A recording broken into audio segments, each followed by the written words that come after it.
Merhaba arkadaşlar. Merhaba arkadaşlar. Bugün sizlerle birlikte hamurlarımla oynayacağız. O benim. Ablacığım hamurla oynayacağız. Hadi aç. Açayım mı? Aç.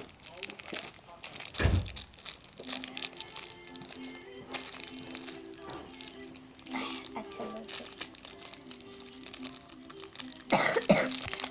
Arkadaşlar gerçek hamur bak. Da yenilmiyor. Oyun hamuru. Bak oyun hamuru bu bak. Şurada göster. Bak. Aç. Bak hamur. Evet. Ay yemeğine. Ay çok sıcak bu.